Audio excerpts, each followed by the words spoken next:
కాపాడే కర్తవ్యం కూడా భారతీయ జనతా పార్టీకి ఉందని చెప్పినాం. ఇప్పుడు ప్రభుత్వం అంటే రోడ్లు వేసేది బండ్ల కట్టేది కాదు. ప్రభుత్వం అంటే ప్రజల విశ్వాసాలని కాపాడే బాధ్యత కూడా ఉండదనే విషయం మీరు మర్చిపోకండి. ఆనాడు కేవలం అపీజ్మెంట్ పాలసీలో భాగంగా ఓట్ల కోసం సీట్ల కోసం కక్కుర్తిపడి భారత జాతి సంస్కృతిని మట్టగలిపిండ్రు. కానీ మోడీ గారు మాత్రం ఇలా అభివృద్ధి ఎంత ముఖ్యమో ప్రజల సంస్కృతి సాంప్రదాయాలు కూడా అంతే ముఖ్యమని చెప్పి కాపాడిన బిడ్డ. మనది మనం తెచ్చుకున్నాం, వాళ్ళని మనం తెచ్చుకోలేదు.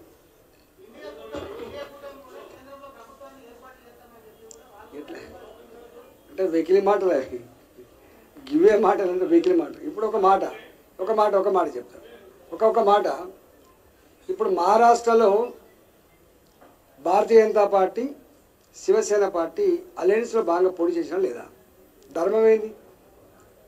ఎన్నికల ముందు కలిసి పోటీ చేసినాయి.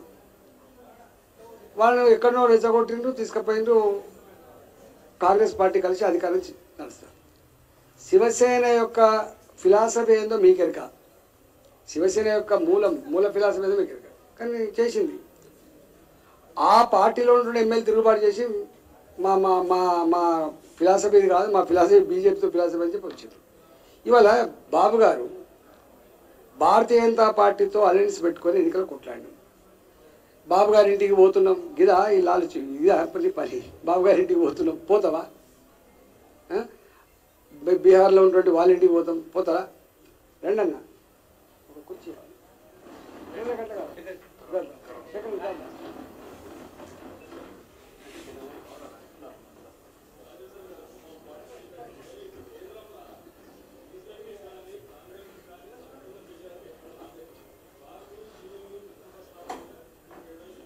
నో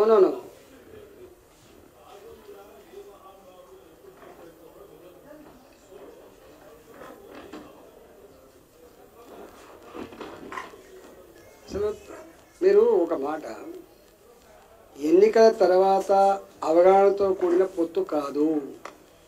ఎన్నికల ముందే ఇవాళ ఎజెండా పెట్టుకొని టీడీపీ ఏం చేయబోతుందో, భారతీయ జనతా పార్టీ రేపు దేశంలో ఏం చేయబోతుందో, నితీష్ కుమార్ గారు బీహార్లో ఏం చేయబోతుందో అవన్నీ సంపూర్ణంగా అర్థం చేసుకొని అవగాహనతో కూడుకున్నటువంటి అలయన్స్ అది.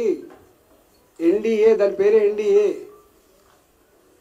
మా ఎన్డీఏ ఇవాళ 270 సీట్లు రావాలి మా ఎన్డీఏకి. ఇక్కడ 296 సీట్లు వచ్చినాయి. సంపూర్ణ మెజారిటీతో ఉన్నటువంటిది ఇది, సంపూర్ణమైన మెజారిటీతో ఉన్నది. బాజాప్తా 5 సంవత్సరాల కాలం పాటు బ్రహ్మాండంగా ఉండి ఇవాళ మరోసారి దేశంలో అనేక రకాల అభివృద్ధి కార్యక్రమాలని నిర్వహించబోతున్న ప్రభుత్వం ఇది.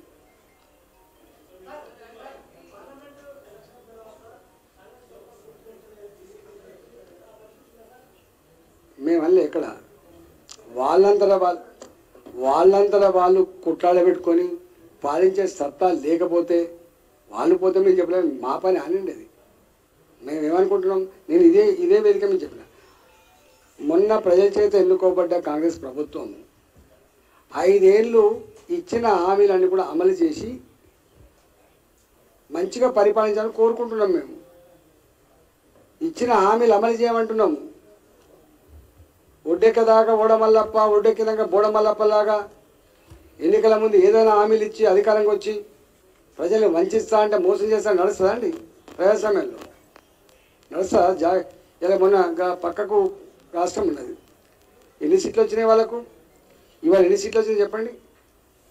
ప్రజలు ఒకసారి అనుకున్నారంటే నచ్చకపోతే బండకేసి కొడితే ఎట్లుంటుందో మనం చూసినాం కల్లారా. ఇందిరాగాంధీ లాంటి పెద్ద స్టాల్ వార్డ్స్ అని చెప్పుకుంటే ఎమర్జెన్సీలో బండకేసి కొట్టిండు, గుర్తుపెట్టుకోండి. అందుకని ఎప్పుడు కూడా ప్రజలను ఎడ్డోళ్ళు అనుకునే వాళ్ళు, ప్రజలను మనం మోసం చేయొచ్చు అంటే అనుకునే వాళ్ళు మట్ల కలిసిపోతారు. చిత్రకాల గొప్పలో మిగిలిన వాళ్ళు ప్రజలే గొప్పలు.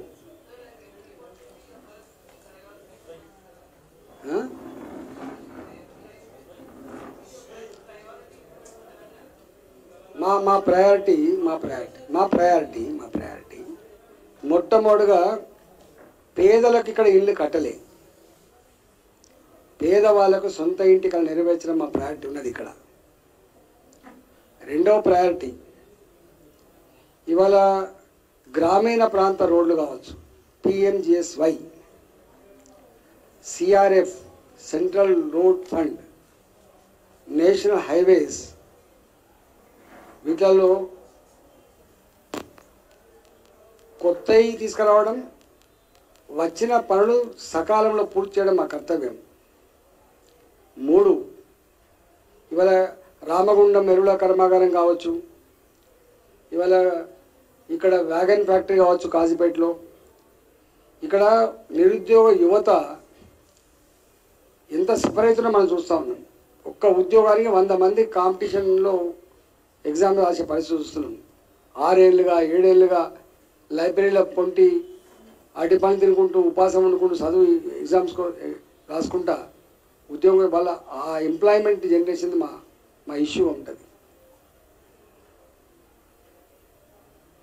4వది ఇక్కడ ఇన్ఫ్రాస్ట్రక్చర్ మనం చూస్తున్న ఇప్పటికి కూడా ఇవాళ గ్రామీణ ప్రాంతాలు జరిగేటువంటి డెవలప్మెంట్ మీరు బయటికి ప్రచారం అవుతలే కానీ కట్టిన గ్రామ పంచాయతీ భవనాలు, కట్టిన మహిళా సంఘ భవనాలు, మన నడుస్తున్న సిమెంట్ రోడ్లు, పారుతున్న మురికి కాలువలు, పెరుగుతున్న పచ్చడి చెట్లు, వెలుగుతున్న లైట్లు, తడి చెత్త పొడి చెత్త షెడ్లు, ఇవాళ శ్మశాన వాడికలు, ఇవన్నీ కేంద్ర ప్రభుత్వం ద్వారా వచ్చే నిధులతోటే అభివృద్ధి అవుతున్నది, మర్చిపోతున్నది.